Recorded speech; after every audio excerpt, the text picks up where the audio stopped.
This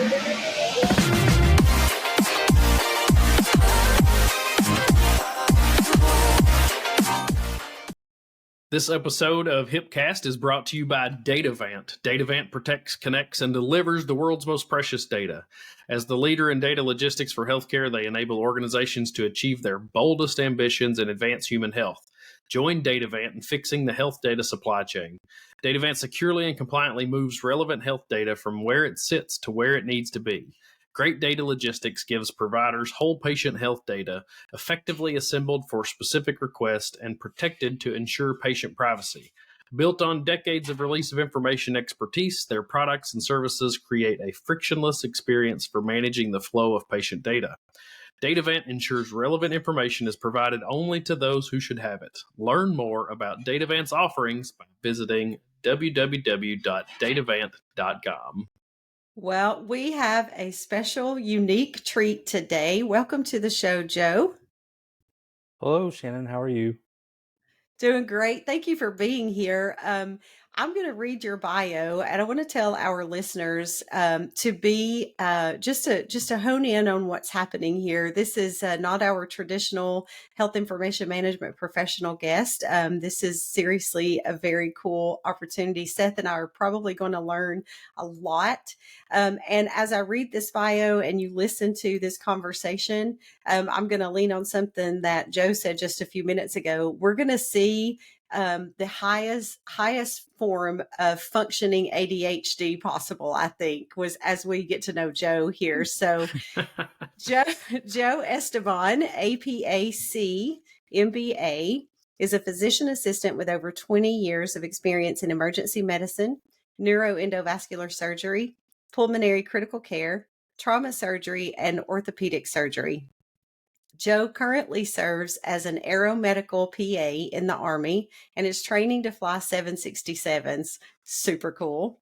Joe served as a NATO medical officer in Role 1 for an 8-nation peacekeeping force in Europe, brigade physician assistant for the 116th Infantry Brigade Combat Team, KFOR. So, Joe, let me say before I talk about what we're going to get through, thank you for your service, sir. Well, I appreciate that. Thank you, Shannon. Yeah, we appreciate the service and can't wait to learn all of these things. So today we're going to talk about kind of what it's like to be have this career in the military and how you've interacted with health information professionals through that. We'll talk about what it's like to be a NATO medical officer. We'll talk about what's the level of importance from a health information professional, specifically as it pertains to military clinicians, whether that be active duty or veterans. So I'm pretty excited. And I will say, I'm not going to say exactly how Seth and Joe know each other, but if they want to share that, they can. But Seth brings Joe to this conversation as they've been connected for quite a long time. Well, I knew Joe before he had gray hair and on that top of that head, so it's been quite a history. Over 20-something years now, Joe. 20-something years. Back when I started, it was my first job in healthcare, and look at me now. Look what you've done, Joe. You've created this. Well, actually, Seth, I was following in your coattails. When I first saw you 18 years old, I said, this guy's going to be somebody, and here he is. He is somebody.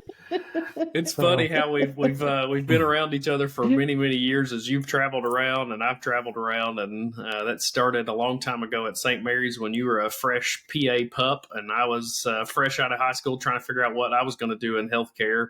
And then fast forward years later, I had moved to Kingsport, Tennessee, and was working in HIM and was looking through the credentialing paperwork as I had to in the health information management department.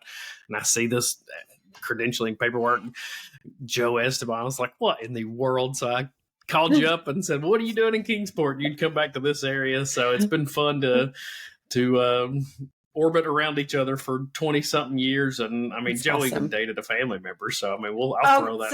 I wasn't going to say it, but I'm glad that you did. I hope his wife doesn't watch this show. I was in their wedding, so it's okay. Okay, good. I was sweating like crazy on that big wool tux. Anyway, it's been Oh. a pleasure, and Joe, you've been a dear friend of mine, and as Shannan mentioned, thank you for your service. We greatly appreciate everything that you do, and we have flown together. We've done all kinds of stuff. So when you get in those 767s, I trust that you will do a great job as well there. But let's start with the interview here to ask about your career prior to the military, some of where we interacted together in different places. And I'm curious about that career, how you ended up where you are today. I know you touched in the IT department a little bit as well, and then how you interacted with health information professionals in your commercial healthcare life. Sure. Thanks, Seth. I'll try to have a brief synopsis of my career. Basically, started as an EMT fresh out of college. I was very intrigued by the field. I was a RAF guide and I saw how injury could play a part in people's lives, and I wanted to be a part of that. And moved over to the mission field and started with remote area medical. Moved to Guatemala, Belize. Again, fell in love with the EMS side of things and wanted to be more intimately involved with healthcare. But, fast forward a few years after that, didn't really know what I wanted to do. And I found out about the physician assistant career field from a nurse practitioner of all people, and realized, wow, there is that bridge between a paramedic, which I was serving very faithfully to, as in between that and being a physician, which, coming from a family of, my father was a physician. I saw that lifestyle. I didn't want to follow that path per se. So the PA route was the next best thing, if you will. And started back in 2002, pardon me, and was really focused on emergency medicine. Did that for a few years, 13 years, matter of fact, and then moved over to the surgical field, like orthopedic surgery, trauma surgery, neuro-endovascular surgery, and all those are pretty much the same in the sense of the workflow of patient care. So it was a very very fluid flow into each of those fields. Fast forward to today, I joined the military not too long ago, about 6 years ago, because I wanted to have a bigger calling than what I had previously, and it has put me in the role as an aviation um, physician assistant, or actually aeromedical physician assistant is the proper term. So we serve as like the flight surgeons of the brigade, the aviation brigade. We take care of the pilots, the crew, to make sure that their healthcare is at the forefront of the commander's will, if you will, to make sure they're safe to fly the aircraft. That if they're sick, that we take care of them and get them up and running to where they can be functioning part of the team.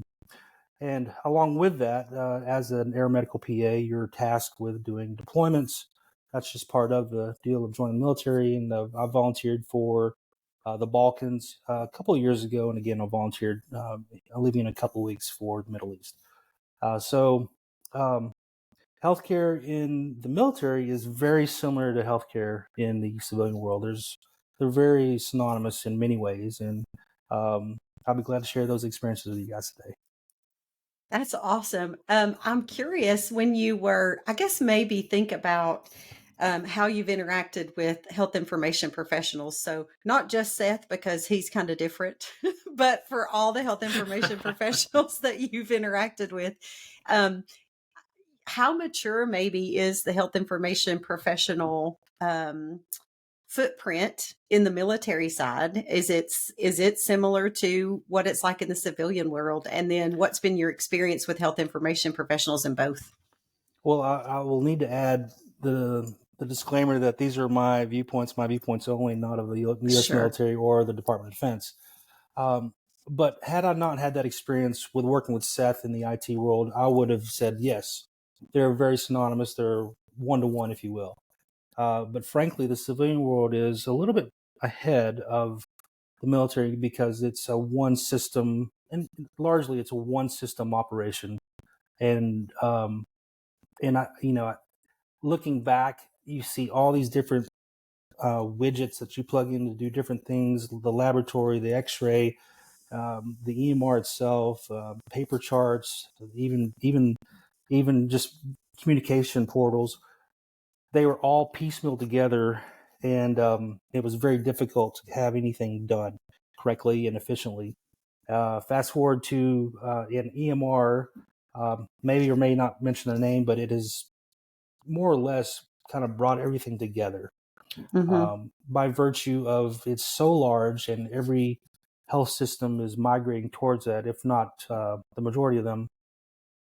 So it has made healthcare on the civilian side a lot more fluid, a lot more patient-centric, allowing a more positive patient experience, in my opinion.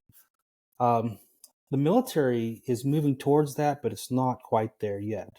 Because again, it's going back to the old civilian world. It's fragmented, so information is not flowing as it should, in my opinion, in the military, and that's unfortunate in many circumstances because records are lost and people are injured in the battlefield, on the battlefield or in theater, and that information is lost. So where they can't, I guess, move towards or benefit claims towards the VA, and that's unfortunate. So I see a lot of soldiers that are in that position. I see a lot of veterans where I worked at the VA where that information wasn't pushed forward to their current status, and now they're having to struggle to go back and call the provider that had seen them several years ago or even decades ago and said, "Hey, do you remember when?" So it's a very difficult time for the veterans and the active soldiers alike. Yeah, I guess the nature of, especially on the battlefield or in theater, it's so fast paced, right? Everything is so critical in the moment that I would think that adds a layer of trouble with organization, right? A layer of struggle with organization of getting the right data in the right system so that it can be used in the future because you're focused so closely on the right now. So I wonder, do you think that maybe adds to some of that disconnect? Oh, absolutely. So every theater has a different EMR, if you will. So if I'm going to EUCOM, which is European Command, they'll oftentimes use a program called AHLTA, AHLTA, and then T for theater. So that doesn't communicate with the ALTA in the United States. So if I have an injury in Europe, and let's say a broken arm, for instance, all the pertinent information does not get relayed to the CONUS ALTA, and that's where the VA pulls all the information, the JLVs, now the Genesis. So the information is not shared. So a lot of information is lost. But to your point, yes, from point of injury, we use this simple documentation here. It's called a TCCC card. This is a legal binding document. And so when there is an injury on the battlefield, it goes from the point of injury to the ambulance, from the ambulance to the roll 1, on down to 2, 3, roll 4, and this is the EMR. So, oh wow! So having to input that, into a more formal computer system is easy, but the information doesn't necessarily get transferred over to each level. So each level will have to start their own different EMR, if you will, or their own patient record. So there's continuity of service. So you're telling me that in Role 1, which I assume is the first line of defense for medical care in a combat scenario, you can't push a workstation on wheels with a laptop out there and start charting in the EMR like we did back in the normal healthcare days. So that's why you got the card, right? You're documenting as quickly as you can. Wow. Yep. There are, the scenario is much different in Role 1 because you're in theater, you're in a non-traditional healthcare zone at that point is the nice way to say that. Yep. So paper and pen, or marker and pen, I assume it's more of a marker to keep that information on that form, is probably the best means of transport for that information until you can get further into higher acuity care, which that sounds like is like Role 2, 3, and 4 as you progress closer to a base. Correct. And to kind of summarize the roles, if you will, so a point of injury is just that. It's forward line of troops, or what we call FLOT. You'll have 68 whiskeys, which are combat medics. So they'll be the initial responders, and they'll use the CCC card, fill that information out, and then that patient is then taken off the X, if you will, where there's gunfire, taken to a casualty collection point or ambulance exchange point via whatever means possible on stretcher or casevac, which is basically any vehicle or any form of transportation to get them from point A to point B, or even sometimes a medevac. And medevac is a designated helicopter or an air asset that is signified by the white background and red cross, and they are specifically for medevac only. So casevac is any vehicle, a Humvee with or without armor, a minesweeper, an attack helicopter that is not designated as medevac can be considered casevac, or a Chinook, for instance. Chinook is not a medevac, but can be classified as casevac. So whatever it takes to get from point A to point B, and that role 1 can usually sit around anywhere from that point A to point B or beyond that. So role 1 can be the back of a Humvee. It can be a closet with a stretcher and a hanging supply bag. It's just typically the PA, 68 whiskey, a combat medic, and a person we call the meta, who's kind of like the a sergeant who does everything else, basically. And so when it goes to role 1, then a role 2 is when you'll see more of your traditional things that you're used to seeing. You'll see emergency medicine physician, surgeons, x-rays, pharmacy, very limited function, but they're there. And then when you move to a role 3, which is more of a proper type hospital setting, still smaller than your tertiary centers, but have more of the ancillary services like laboratory, physical therapy, that sort of thing.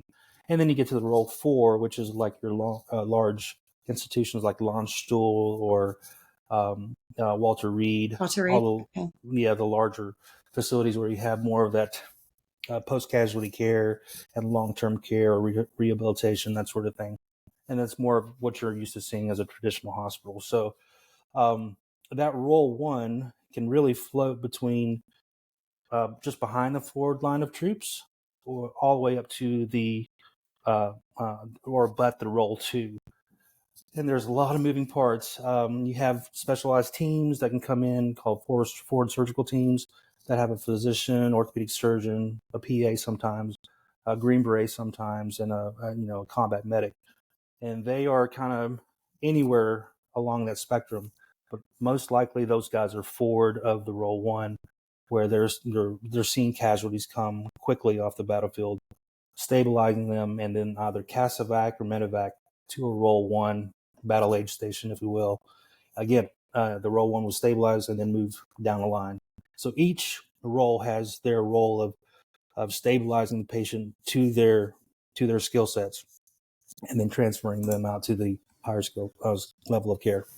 And in theory, role 1 or out just behind the line, we start with that card that you showed us. For those that are listening, I encourage you to look at YouTube because you quickly showed the card. So from there, as the patient transfers to higher level acuity care, the patient medical record continues to grow as care is given. And then eventually you hope that it gets into an electronic form once they get to a larger facility that has access and the ability to input that information into electronic form. So absolutely. I'm glad you brought that up, assumption? Because I'm panicking over here thinking how likely is it that legal binding document, that one card gets lost in that for medical records folks? Yes, that HIM folks, it's a little scary. Yeah, I'm panicking. We do have these little now. aluminum clips that you can wrap around the toe or something. Okay.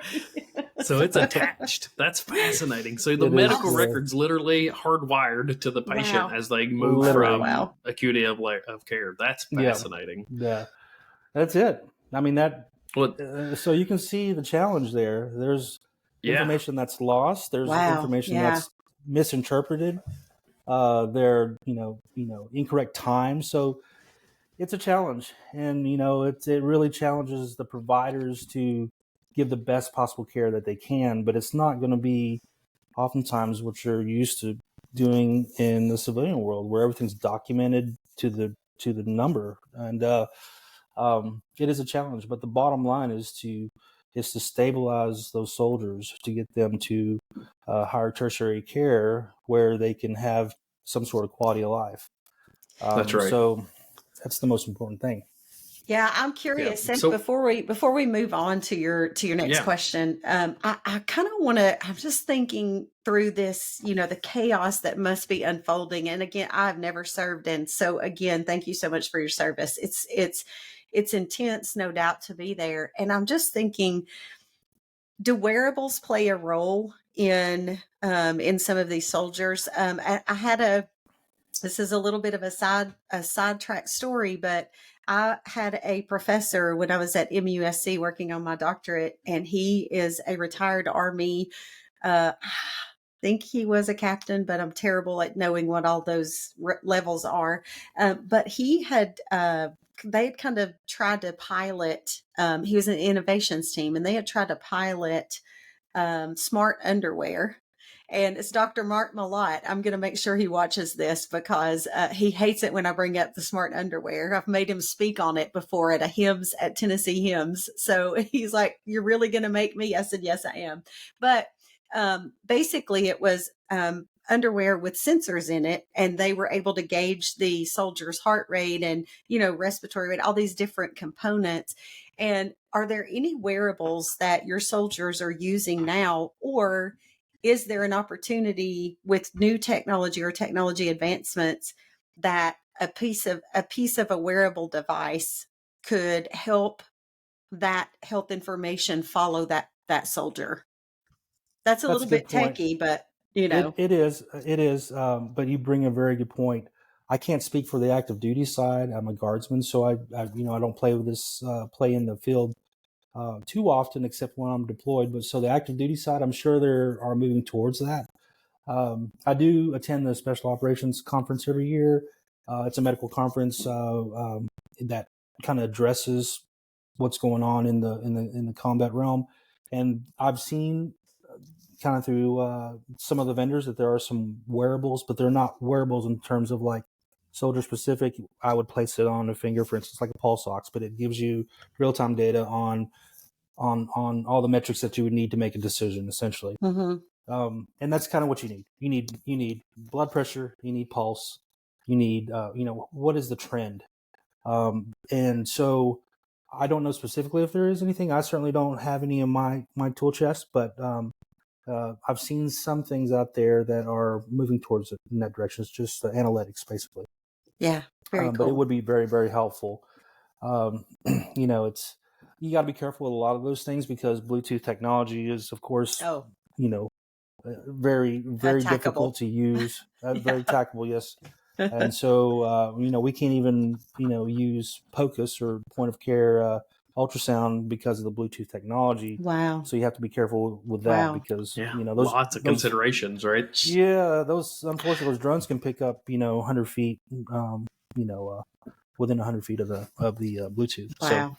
So, yeah, and then you even think about, if you got wearables, then you've got batteries. You're adding more weight to a soldier that's already out in the field that could be there for quite some time. They've got to make sure they've got water and food and other equipment that serves the mission. So it's a fine balance to try to figure out what happens from a technology perspective in the healthcare side. So again, it goes back to pen and paper. It goes back to that card of being the core piece of information that you can move an injured soldier from role one and then beyond and keep them going.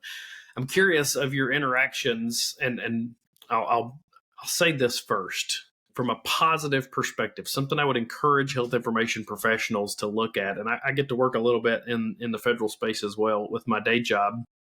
There is a place for health information professionals in military care and veterans care in the DoD space. There is an opportunity for health information professionals to join these services and truly make a difference in helping clinicians like Joe that are out in the field that ultimately help our service members. So one, I would encourage all of these health information professionals and even our students that are in health information programs across the country to consider the military as an option, because your skill set can be utilized around the world in that. So I'll give that positive nod to the recruiters that are out there working with the students that, yes, don't forget to call on the HIM programs or the health information programs, because there's some really good opportunities for our profession in the military.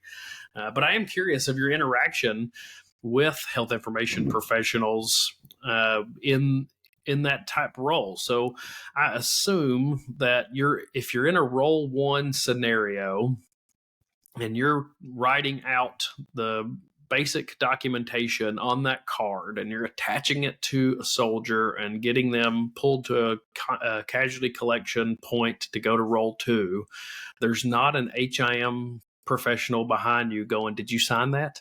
You're going to be suspended if you don't sign your charts, right? The old school HIM medical records folks. But I am curious, how does that, do you interact with the traditional medical records department or medical records professionals throughout theater? Well, yes and no. There are soldiers called, they work in what's called the PAD, they're PAD. And forgive me, I do not know the exact terminology. Patient administration. Something like that. So we're heavy on acronyms. That's why. Yeah, we get it. Yeah. And so they're there to kind of, again, like you said, remind you of these things. There are other subsequent forms outside of this initial combat casualty card that we would use for prolonged casualty care, for instance, greater than 24 hours. So weather's bad, you can't fly them out to launch stool. We have to sit on the patient for a day or even 2 or 3 days. Then we start getting to more of the critical care. So documentation is more feasible at that point because, bullets aren't flying and you're under hard cover, that sort of thing. So you have more of an opportunity to document correctly. With that, our PAD are great for kind of helping us remember those things that we need to do, because they will eventually input that information into an EMR if we have one, or they will forward that information to the next level of care where they will do such. So they're not specifically HIM folks, but they have an arm in everything, but a lot of it is HIM. Yeah. I wonder, do you practice stateside at all? Do you practice outside of the military at all right now? I do. I'm taking a break for the flying stuff, but I'm a locums and I work in 7 states. I was curious so because I guess my thoughts were, how difficult is it when you come back to work, here in not a combat zone or not in theater? How difficult is it for you to do your documentation correctly, sir? and abide by the HIM rules in the civilian world? Because you probably are like, oh, they're killing me. Well, I must say, I do select assignments based on the EMR, not the job. Okay, fair enough. Yeah, I think a lot of people do. Fair enough.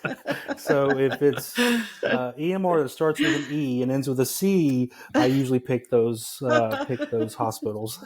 That's fair. Not a sponsor yet. Not a sponsor yet. Not a sponsor here. We will not say the whole name, right? But yeah, okay. Yeah. So you're saying that helps you to be able to document completely and stay out of trouble with the HIM professionals. Okay. It does. And, working with Seth back in the IT world, I got to see the inner workings of how all of that works, and becoming a physician liaison really helped me tune in on to what's really needed to capture all the objectives that CMS wants and all the objectives that your local hospital wants. So I got to see the internal workings of that. So that helps me a lot. With other systems, I'm not familiar. So I might be missing a few data points that are needed to code correctly and to code legally, those sorts of things. So just for me, it's more comfortable, since I've been kind of at the beginning of all that. Well, thank you so much. I have learned so much. I've learned a lot of new acronyms, but also just having someone share their experience of what it's like to try to do care and document in those situations. I probably haven't thought about that in depth. But I think technology gives us the possibility of advancing that continuity of documentation to follow the soldier in cases in the future. So I hope that becomes true. Thank you so much, Joe, for being here. You are fascinating, and I really do have to say I love the high functioning ADHD path that you've taken, Seth. Yeah, exactly. Yeah. Thanks, Joe. It's been great. And we will see you soon, I'm sure. And then we also want to thank our sponsor of this episode, Datavant. Datavant protects, connects, and delivers the world's most precious data. As the leader in data logistics for healthcare, they enable organizations to achieve their boldest ambitions and advance human health. Join Datavant in fixing the health data supply chain. Datavant securely and compliantly moves relevant health data from where it sits to where it needs to be. Great data logistics gives providers whole patient health data effectively assembled for specific requests and protected to ensure patient privacy. Built on decades of release of information expertise, their products and services create a frictionless experience for managing the flow of patient data. Datavant ensures relevant information is provided only to those who should have it. Learn more about Datavant's offerings by visiting www.datavant.com. Shannan, until next time, my friend. See you next time.